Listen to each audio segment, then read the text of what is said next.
Good evening, good evening, good evening, and welcome to Unique Couples. The founders are Vito and Linda Patrick. We are Dan and Deborah Smith, and we are your hosts for tonight. We will be here along with our guests, Todd and Daphene Harris. And so we just want to welcome you here today. This is going to be an exciting topic here, how to build generational wealth. So we know that you will be delighted to have it. Before we get started, we want to make a couple announcements. So please, first of all, please like and share this broadcast. You can watch it via the Unique Couples YouTube channel. If you have questions during the show, just let us know by putting your questions or comments in the chat section, and we will view those as we go along.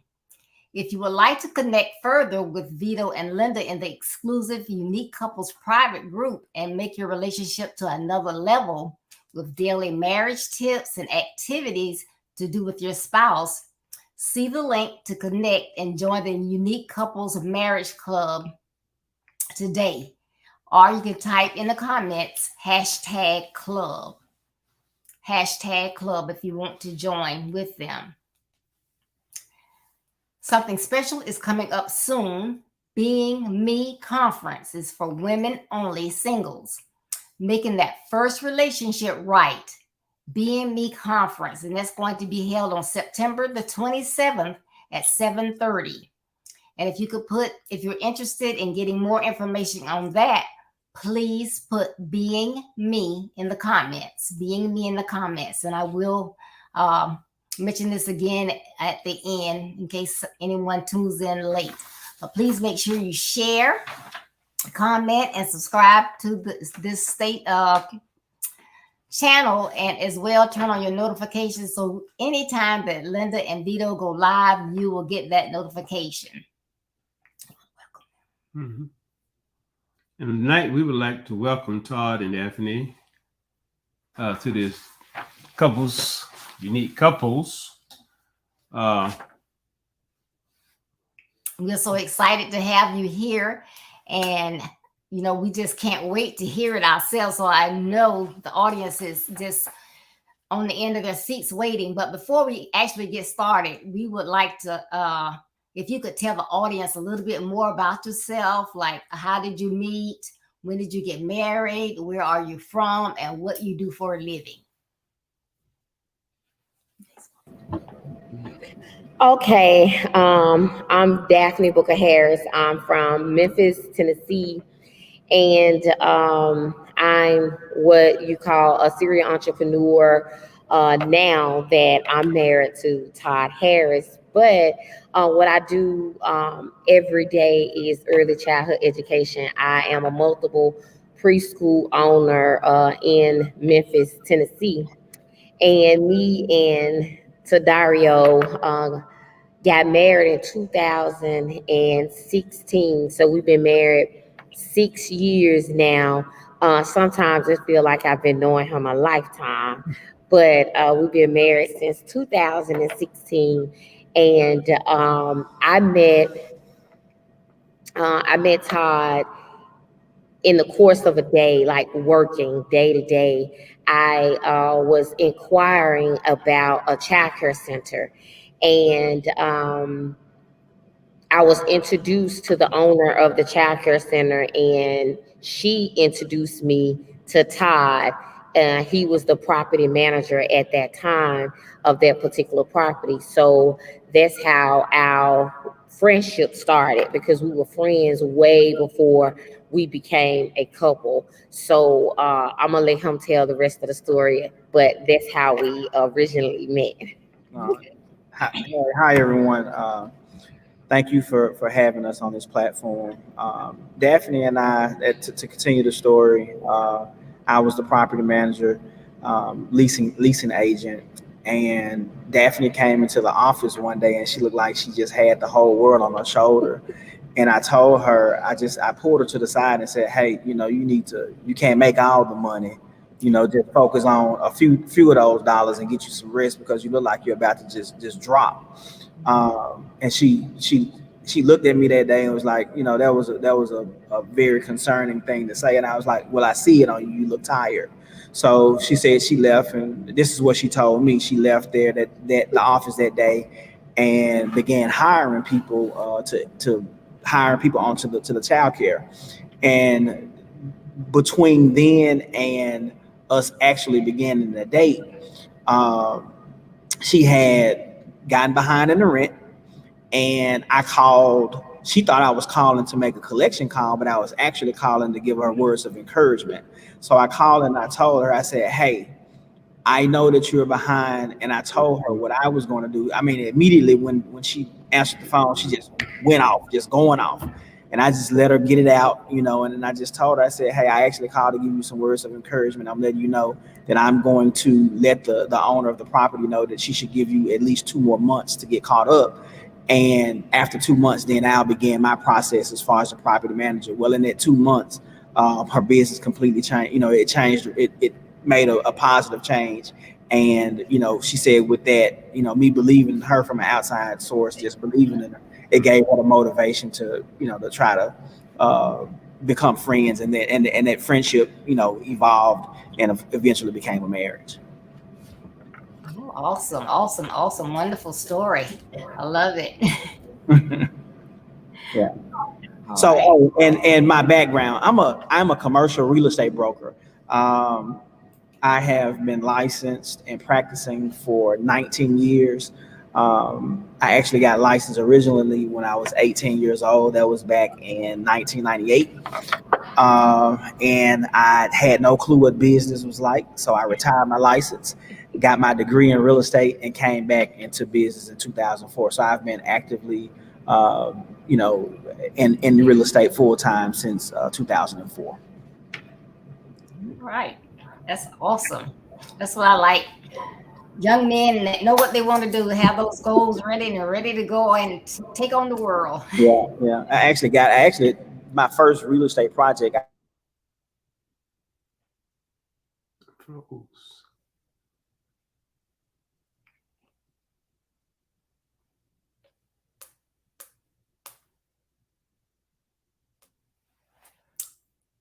All right, there has seemed to be having a little technical difficulty right now.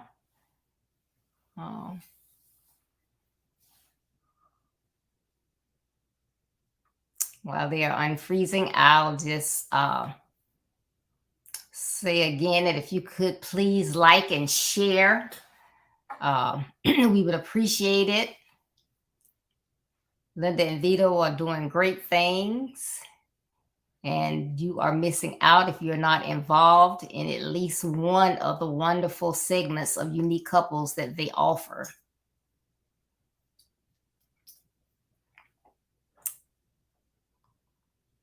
So we're going to look at an ad right now.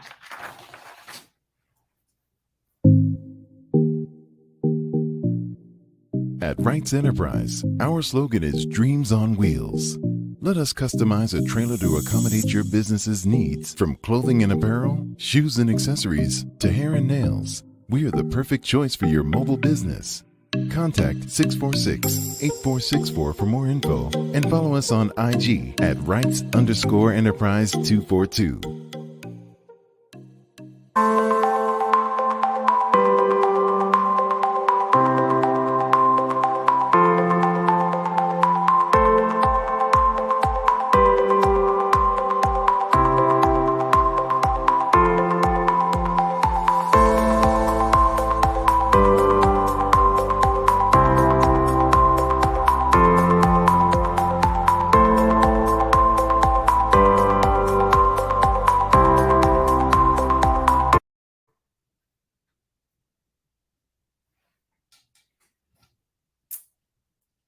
All right. Hopefully, I guess we'll be back on very shortly. In case you tuned in late, I want to mention again that if you want to get connected with Vito and Linda in the exclusive Unique Couples private group and take your relationship to a whole nother level with daily marriage tips and activities with your spouse, please, in the comments section, type hashtag and the word club, hashtag CLUB in the comments. Now, there are limited spots, so you need to go ahead and register for that today. As well, we're going to have, hi. So what happened? All right. You were telling us something about, I think, your business. Oh yeah, I was just stating that I was a commercial real estate broker, been licensed for 19 years, um, and that's it. Okay. Mhm. Mhm. I don't know what happened. It's just the StreamYard just went down. Oh, okay. All right, no problem. We all have technical difficulties. Yes. Well, I'm just going to ask a question. What was your motivating force behind your decision to build generational wealth for your family? You want to take it first? In all honesty, in my business, I have seen a lot, and I've been privy to a lot of conversations on a high level, and just listening to those individuals who are successful and seeing that they can literally fund the next 20 or 30 years of their existence. It just made me begin to realize and begin to look at things differently. um, I did not want to let my life exist and the only person that benefited was myself and my children. My goal and our goal is that we leave enough wealth behind to at the very least, be left to our grandson or our grandchildren. But ultimately, I would want to go at least 3 generations past our children, in my, my goal to attain a certain level of wealth. And it's achievable. And I know that it's achievable because the information that I've been privy to, and the network that I've built over the years, it's given me an inroads to that of constructing a generational wealth plan that just would be amazing. If my family would just jump on board. Right. Yeah, I like that. That's amazing because you sit around and you hear people talk. Just say certain groups of people, and you can hear them talking about, oh, my daughter is having a wedding, and we have $50,000, and this was back probably 20 years ago. $50,000 set aside for that, no problem. And then on the other side of the table, you hear people saying, oh, well, we'll have to see, what we can put in layaway and what credit cards we have, and, Right. and how can we get it done? So, I love it. When you say that, it brings me back to when we first got together. Now I can sit here and honestly tell you that I'm on board with building generational wealth. But just if we're going to be transparent and we want to make sure that we help couples, we want to be transparent and just talk about sometimes in marriages when you first meet, you don't always be on the same page when it comes down to finances, because he was bringing generational wealth ideas to me, but at first I wasn't understanding it, because where I come from, you pay your bills after you get your cutoff notice. Your bills are not due until they're late. I wasn't privileged to saving money in my bank account and being able to build something for my family. I was always in survival mode of being able to just get by month to month. And it took for him to sit down and just understand where I came from so he can help me and shift my mindset. He knew that he had to sit down and show me on paper and give me a visual idea of how much money I was losing by not paying my bills on time. And when he sat me down and showed me exactly how much money I was giving away by not paying my bills on time, it made me say, I don't want to give money away frivolously because it's hard to come by. So just that alone caused me to say, I'm going to pay my bills on time and before time so I can save at least $200 a month just on late fees, because I had been throwing money away for years, paying late fees, but not really knowing that and it took him to show me that. And so that started our journey of building generational wealth, because it had to start with my mindset as well, because I wasn't on board at first. That's good. Great. Yes, they say a lot of times that's one of the things that couples have issues with is the finances. And so once you can get that mindset and that communication going the same way, that's a beautiful thing. Yes, ma'am. All right. So why must people take the initiative, first of all, to build the generational wealth? I'm just to cut straight to it. If there's a saying that charity starts at home. God bless the child who has his or her own. Mm-hmm. No one is going to take care of you like you will take care of you. If you are in a position to where our culture, I'm just put it this way, our culture works 65 and 70 years, and at the end of those 65 and 70 years, they are still living on a fixed income from largely subsidized from the government. Well, if you do the right things early on in your youthful years, if you make those wise decisions and make those connections, by the time you get 40 or 50 years old, before you go into your retirement years, you should literally be able to have enough money in your bank account to sustain yourself somewhere anywhere from between 5 years to 10 years. That's just a goal. You have to, in order for you to be able to move forward and be able to set out a course, you have to know where you want to go. You have to, Right. and because I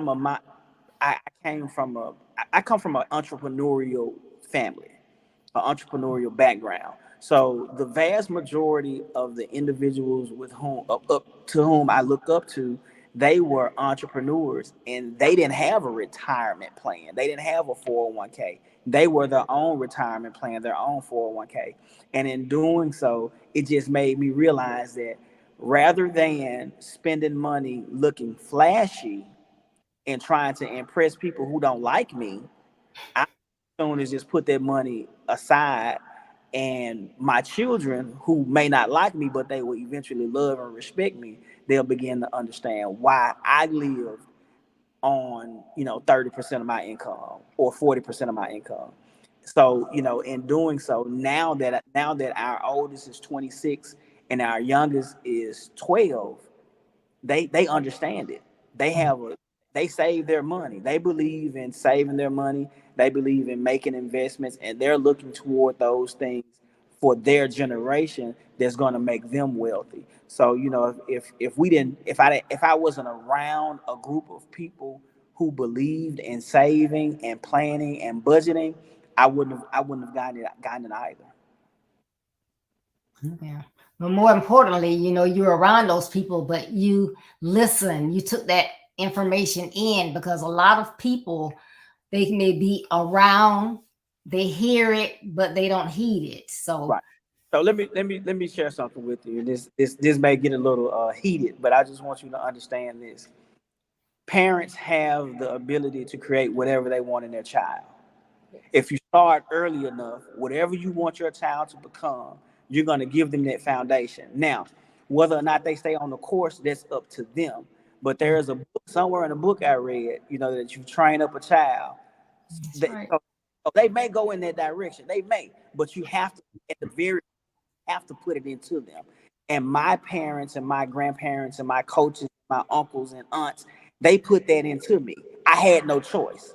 I couldn't decide. I couldn't say I'm going to stay at home and play the game all day. No, I had to get up and I had to go cut the grass, or I had to go run the store. I had to go do something. I just couldn't lay around and not. My granddad used to say, "An idle mind is a devil's workshop." I couldn't have an idle mind, so I had to get up and go out. And they made me do it, and there was some resistance. But eventually, I began to understand and I began to see logic in what they were asking me to do, or what they forced me to do. It became a way of life. So honest, just to be honest, about it. Yeah, like when he just talked about the children, generational wealth is important to me because I didn't have anybody to teach me generational wealth. So when I caught on to it, I made it my mission to put that in my children, to instill in my children. If you work hard, you can build something bigger than yourself that'll last beyond your years, that'll pass down to your children. So I had our children to write down the things that they like about their current life and the things that they want to, that they wish they had, and the things that they don't have or whatever, right? So when they wrote those things down, I asked them, if you want to provide those things for your family, how are you going to achieve that? If you want that for your family, how you're going to be able to achieve it? And so when we did that with our children, we saw where we were financially and the things that we have. We're doing great, but the children think bigger than we've ever thought because of the different things that they're exposed to.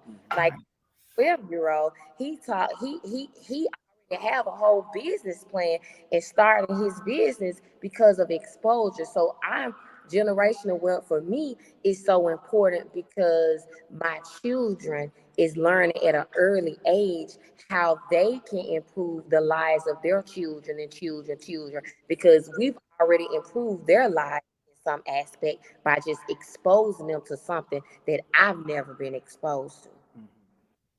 Yep, that is great. Another thing that we realized about being entrepreneurs and being in business is that your children have to see more than the struggle. Mhm. They have to see more than a struggle. And that's why a lot of children don't go into those generational businesses that would, give them that wealth foundation that people. So we take the time. Not only do we take the time to show them how to conduct business, but we also show them and give them time to be a family and what building and properly saving and properly directing your resources, what they can do for you and your family dynamic. So they generally are able to go on vacation with us, or we take them on a vacation. I think we just came from the Bahamas, so we make entrepreneurship look attractive. We don't make it look like it's a burden. That's good. That's awesome. Yes, ma'am. Before- Mhm. I guess what steps can couples take to build generational wealth? Well, my husband always tell me the fastest way to wealth is real estate, right? So we are true believers of when you own the land, you build wealth. So my a step that I would tell couples to take is first sit down and analyze your financial situation and see what some of the things you guys can cut out so you can build something better. Because before we started building our empire together, me and my husband gave up a lot of things at the beginning to build what we have now. And so we sat down and said our goal is to give up all of these luxury items that we want, but it's not mandatory, it's not a priority. And we're going to live in this box for 18 months, for 2 years or whatever it was. It was 2 years, right? It started out to be 18 months. It started out at 18 months, but it ended up being 2 years. So the steps I would take a couple to sit down and see what some of the things that you don't necessarily have to have in your life that you can get rid of for a period of time to build something better, and come up with a financial goal to set so you can invest in real estate, so you can buy the land, so you can own property. And that's what me and my husband did. We gave up a lot of things, and we saved our money and put it together. And we started acquiring real estate, and we started buying distressed properties, and that started our journey of building generational wealth with our children. Now, there are some basic functions that one must understand when you're dating, spend less time trying to get in bed and spend more time trying to understand what you're in. Uh, our conversations, with my wife, with my then friend, were more. They were more structured in trying to figure out what type of woman am I choosing. Am I choosing a burden? Am I choosing a business partner? Am I choosing a flashy person? And what am I choosing? What kind of choice am I making? Because the physical attributes, they dissipate over time. But that mental, that heart, that drive, that's something that generally gets stronger as you get older. So I said to myself, this is the type of situation, this is the type of life that I want to live. So I know that I can't be with a person that has a 400 credit score. Hmm. I can't be with a person that has a 400 credit score. And the reason I can't be with a person that has a 400 credit score is because I'm going to pay 30-40% interest with this person that has a 400 credit score. So I told my wife at that time, one of the very first conversations, I told her, I said, you probably got a 400 credit score. And I made her go pull the credit and show it to me. In doing so, it made her responsible for her finances. It made her responsible and realize that this guy, he is more attracted to what can be as opposed to what is right now, which is something physical. So when we had that conversation and I began to assist her in taking care of her credit, she was already, women are generally, they're like squirrels. They're going to have a nest egg somewhere. So I knew that if I could get her to look at her credit and protect her credit like she protect that nest egg, I knew that I was going to have a good helpmate. So that's where we started. We started with credit. My credit score at the time, 700. You know, my personal bills were 3 to 6 months ahead of schedule. Now that with my wife, we can literally go pay all of our bills. We can pay a year to 2 years of bills and not miss a beat. But that requires that discipline. So I again, it's all about the vision. What is your vision? And my vision was something greater than you know uh, you know romance, I guess, for lack of better terms. It was it was something that was really important, and that is life sustaining assets, life sustaining investments, and that's the way that we went down. Once she began to trust and see my vision, it's been good. Now, and I tell her this, I tell her this occasionally. I said, we've gotten all this stuff with you digging your heels in the mud. She's like, what do you mean? I said, you've been resistant the entire time. Now imagine if you weren't resistant, where we would be. And our oldest daughter, her mama, we've gotten a lot with you all fighting about stuff. Now imagine if you weren't fighting, where it would be. So when he say that, I would tell a couple to start with the hard conversations, because a lot of times couples don't want to have those transparent conversations when they first get married or they first start in a relationship about their credit, because like I said earlier, finances is one of the number one reasons why some marriages doesn't work, because they can't come together with those finances, and it's typically because they did not have those hard conversations in the beginning. And if we have couples on here now that have not had those hard conversations, i'm going to I'm going to encourage you to just get you a glass of water, some hot tea, and just lay your and have those hard conversations about finances, about how much money, your goals financially, how your credit, what your credit score is, and the things that you need to, the steps that you need to take to get your credit in a place where you can invest in different things, because credit is the number one thing that causes you to build generational wealth, because you're able to get a lot of things with your credit without you using your own money. One thing I've learned along this journey is using other people money, which I call OPP, and it all started with me building my credit. When he told me in the first conversation, I bet your credit score is a 4.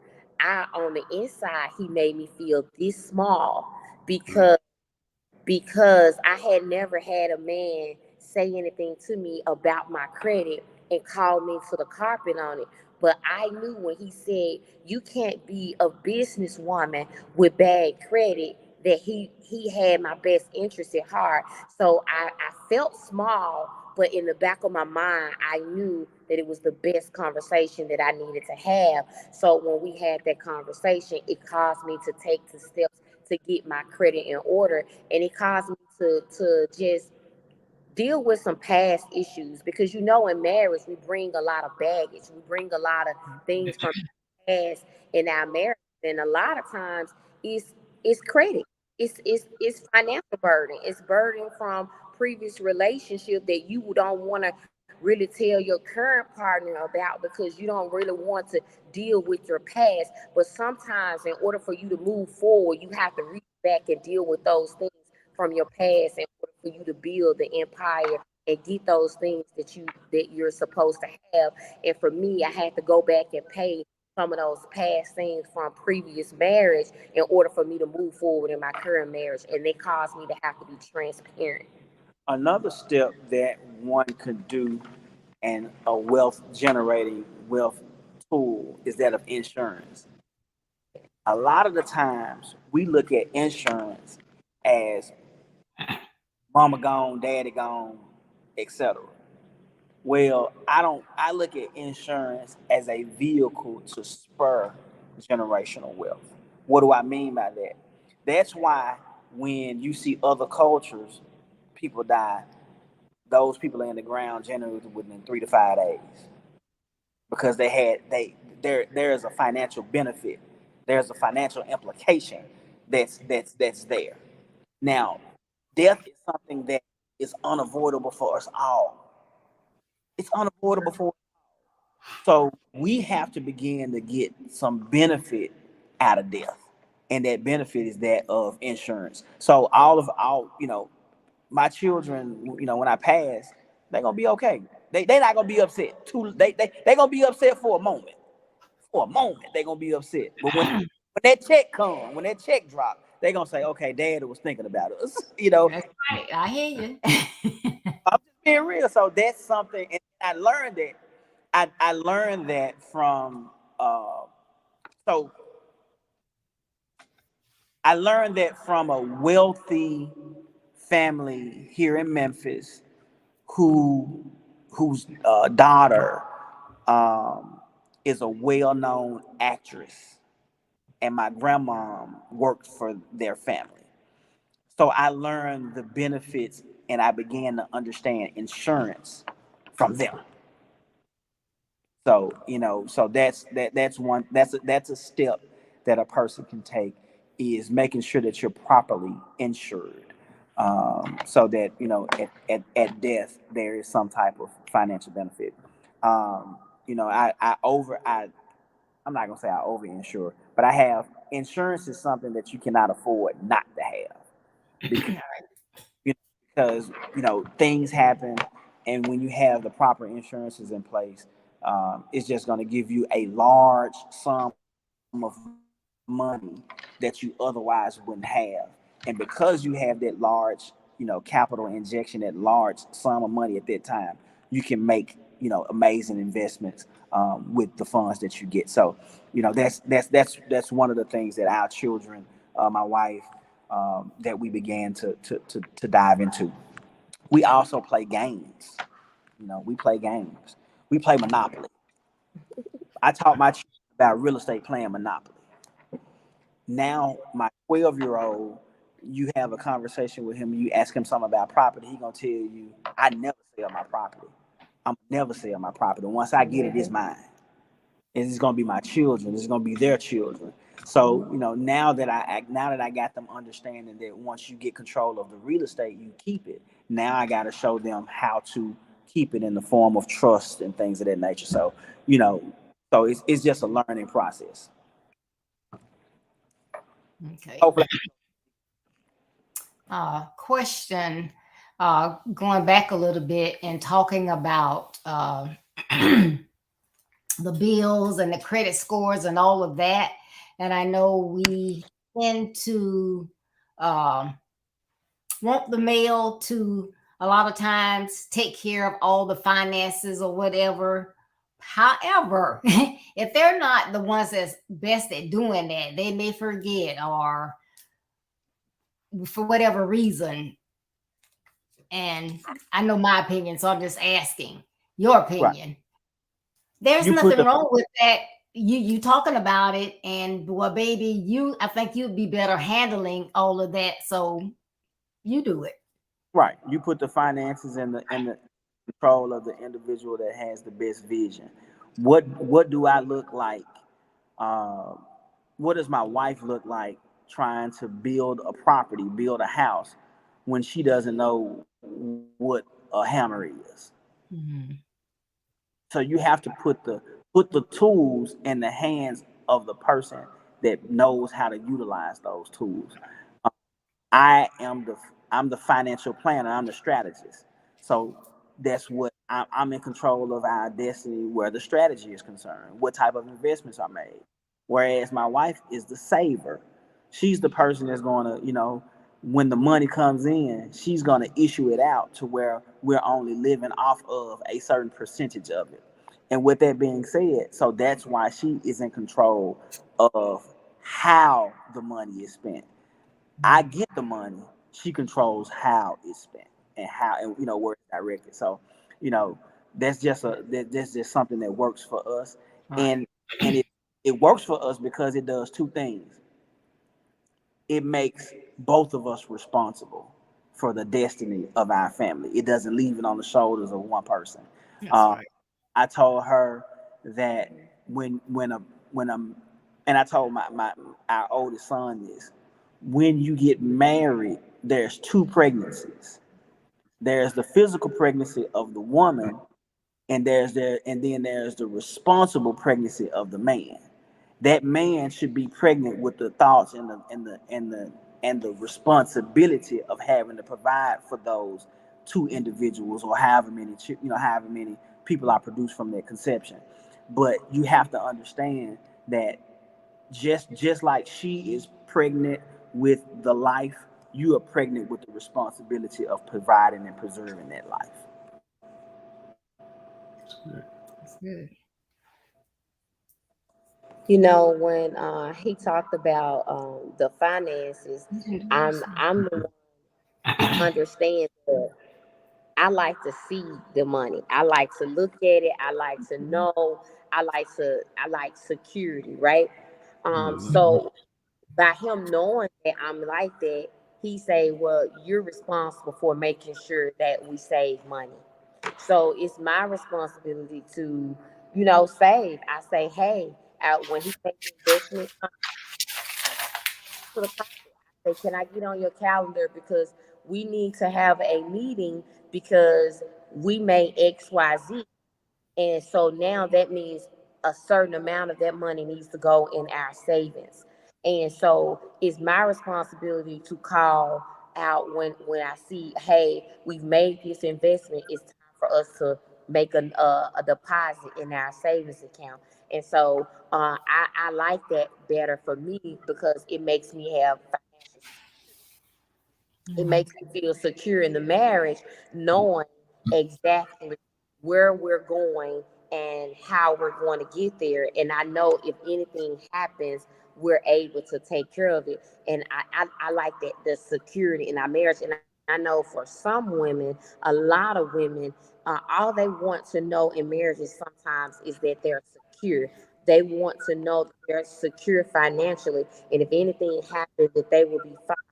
And so I like the fact that we have that dynamic, and he allowed me he knew I needed that security, so he allowed that for me. And so I would encourage anybody to do that. If you know your spouse, whether that's the male or female, because some men have to know that, you know, they have their financial security. They need financial security, and to know exactly every dollar amount. If your spouse is like that, allow them the opportunity to take care of that. Be the person that ensure that your family have that nest egg, that savings that you guys desire. It don't always have to be one person. You guys can split that financial responsibility.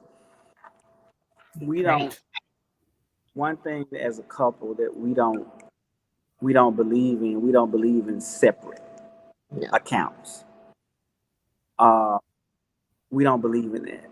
We put all of our funds into a common account that you know, to be honest, she knows what's in there. I don't even look at it. I'm concerned with putting money in it. She knows what's left in there. But with that being said, I make her as the head again, because it's my responsibility to provide for my family. I don't take anything out of the house that isn't okay. Mm-hmm. All the funds that come in, I place them in her control because she needs that security. She needs to know that if I decide that if something happens to me or if I walk off, she still got her life is going to remain the same. And with that type of security, I feel that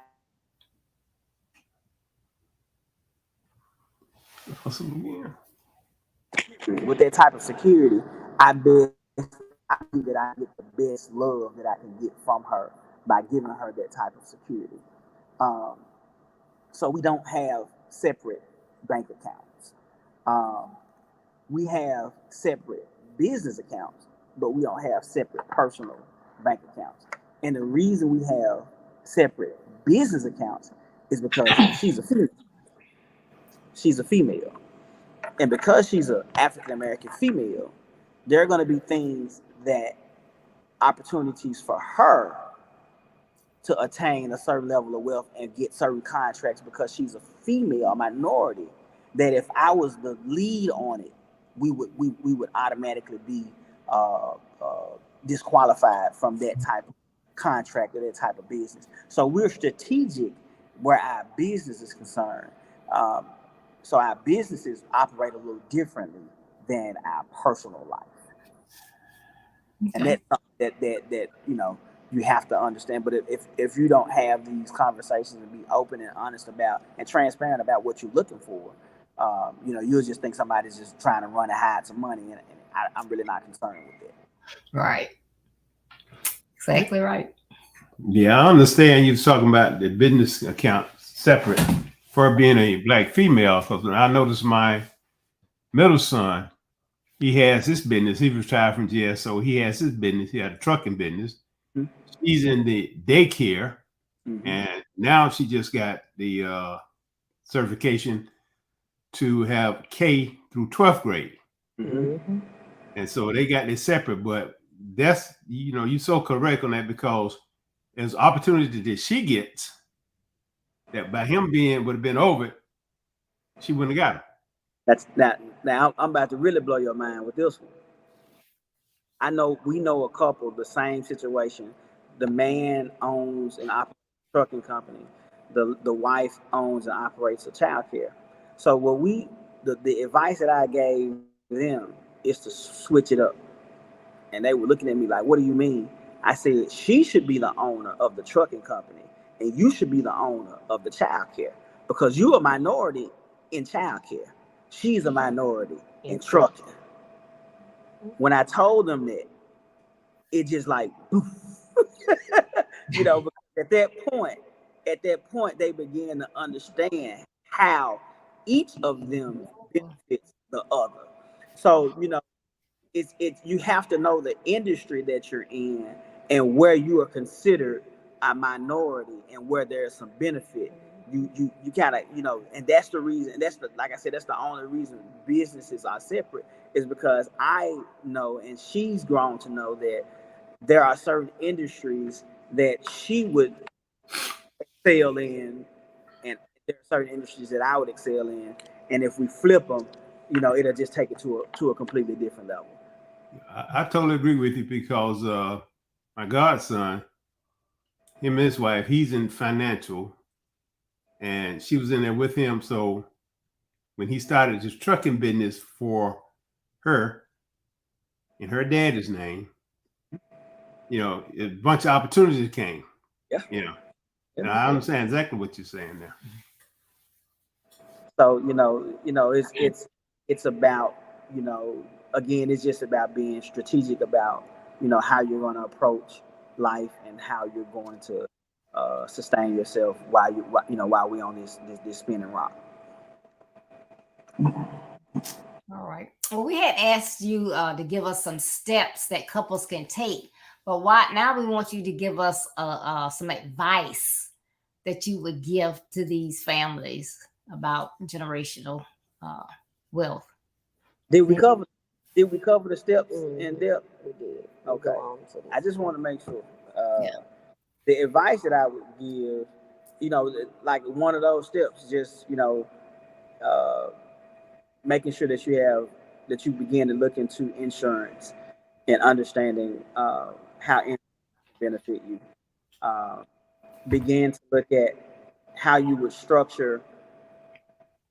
There's a concept saying that you should own nothing but control everything, and you can own nothing and control everything through that of trust, real estate trust, etc.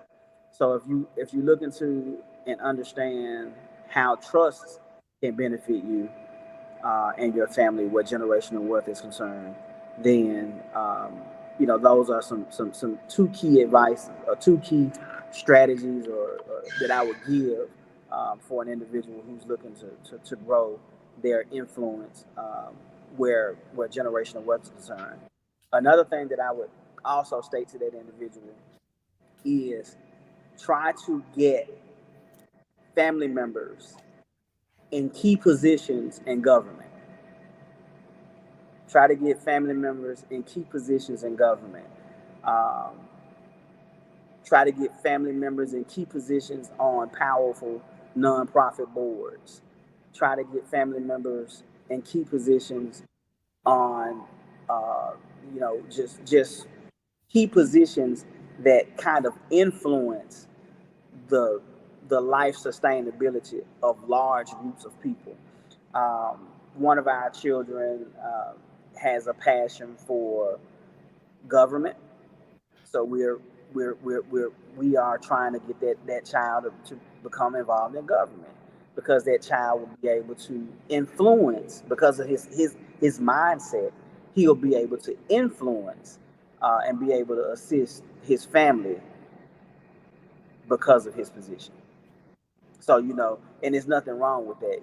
If you can put somebody in a position to be influential, that's what you do, and that was just an investment. So you have to kind of begin with the end in mind. Where do you want to be 50 years from now? And you have to put those things in place to be able to attain those things.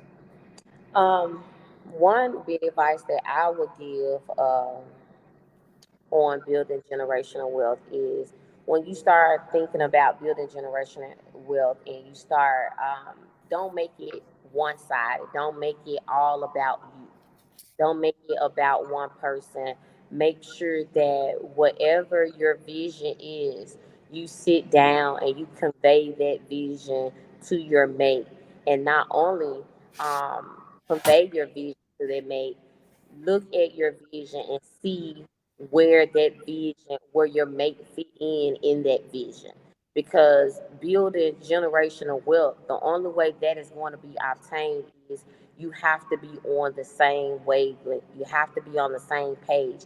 And sometimes marriages, couples forget about the other person along their journey, because they feel like that person, this is my idea, this is mine, this is mine. But if you had it sat down at the beginning and figured out it's your vision and it's your idea, but along that vision, where does your spouse fit in? And I know for us, my husband was a real estate broker, and I owned preschools. And when we first got together, we had to figure out where he would fit in the whole dynamics of building that empire. And we quickly figured that out when we sat down and came up with that plan. And so that was one of the keys to our generational wealth building, is figuring out what his vision is and how I fit in his vision, and how my vision where he fit in mine, because we have different uh, legs of our empire that he is the vision of, but I'm still a part of, and then there's some parts that I'm the visionary of, but he's still a part of it. And as a couple, you have to figure out how you guys can collectively come together and help each other out, because where two minds come together, you guys can take over. You can do anything together than you can apart. And that's what typically happens in marriages. They're working separately instead of working together, because this person feel like I'm a social worker and I'm a gym. I run a fitness program, but they don't realize that this person is good at administrative work and dealing with people, and that person can be over your customer service and help you come up with a customer service strategy where you can build your clientele base. This person can be over that. So as couples, you have to figure out what your weaknesses and your strengths are, and you guys utilize those together. Because where I'm weak, my husband is strong, and where he's weak, I'm strong, and we utilize that to build our empire. Because it's just some parts of the business I'm just not going to deal with. And I tell people all the time, I'm going to have to let you speak to my husband because that's his expertise. And when you come to him about certain things, he's going to say, well, I'm going to let you talk to my wife because that's her expertise. So when you figure out what your weakness and your strengths are, you can build a generational wealth together. And the last part of that is having total buy-in. Yes. Everybody in the household has to buy into that vision. Everybody in the household has to buy into that vision, because what eventually happens is those other individuals who are not necessarily the husband and the wife, the children, the in-laws, or whomever that resides in that household, they begin to get motivated, and they have ideas and they bring to the table. And when you hear them and when you implement what they bring to the table, it makes for a total buy-in. And when you have a total buy-in, you have a total buy-in. You might want to go on number 6. You got understand. All right. Have total commitment, and that's what you have to do.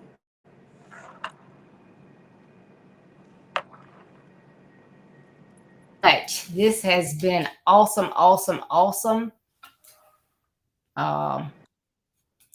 Information. I know that it has helped a lot of people. So if you came and joined us late, please go back and look at the replay of this broadcast. Share it with people, because this will help so many people. And as we get close to closing out, before we get the Harrises back on, I do want to mention that you don't want to miss out on the Unique Couples Marriage Club, as Vito and Linda share on how to stay motivated, inspired, and transformed in your marriage as you intentionally work on loving your spouse. If you want to learn more about their exclusive marriage club and get discounts to Unique Couples in person and virtual events, please type #club in the chat and be sure to register for the Unique Couples Marriage Club today. Mr. and Mrs. Harris, before you go, can you please tell our audience how they can contact you on social media? Because I'm sure a lot of people have a lot of questions for you. Well, I'm Daphne Harris on Instagram and Facebook. Daphne Booker Harris on Instagram and Facebook, and he is Todd Harris on Instagram and Facebook. You can find us by our names. And we're both our consultants. We help professionals and early childhood educators build empires. So that's one of the things that we do as a couple. So you can reach out to us on Instagram and Facebook, and that's Daphne Booker Harris on Instagram and Facebook, and his is Todd Harris. Great. It's wonderful meeting you, and I'm sure you will be back because you have, I know, some more information to share. So thank you so very, very much for taking the time to come out and share on Unique Couples tonight. Thank you for having us. Thank you, guys. Yeah. My wife's coach says something that I want to share with you all. Okay. You may not come from wealth, but let wealth come from you. All right. All right. That's great. I like it. Thank you. All right. You want to do that? Go ahead. Okay, we want to give a special shout out to some unique couple supporters. Hair to Please, The Nail Creation by Anna, Party with Serenity, Style Me Pretty, Cornerstone Insurance, Feel Your Best Life with Deborah D. Smith, Total Grace Solutions with Thaddeus and Amanda Randolph, and Alot Designs. If you have not received your free 7 days of loving your spouse tracker, please type hashtag tracker in the comments below. As well, don't forget tomorrow night, the Sip and Spill with Linda and Vito will be at 7:30 p.m. in the How to Strengthen Your Marriage Facebook group. And one more time, Bring Me Conference for women only, singles, is making the first relationship the right relationship. That's going to be September the 27th at 7:30. And please type in the comment sections, being me. So again, thank you to the Harrises. Thank you for all those that support Unique Couples, all the fans, on Facebook, YouTube. It's a wonderful, wonderful thing that Linda and Vito are doing. And I know that they are really helping and strengthening couples. So at Unique Couples, they are building stronger couples, healthier marriages, and happier families. So thank you. Good night. Be blessed. Bye-bye.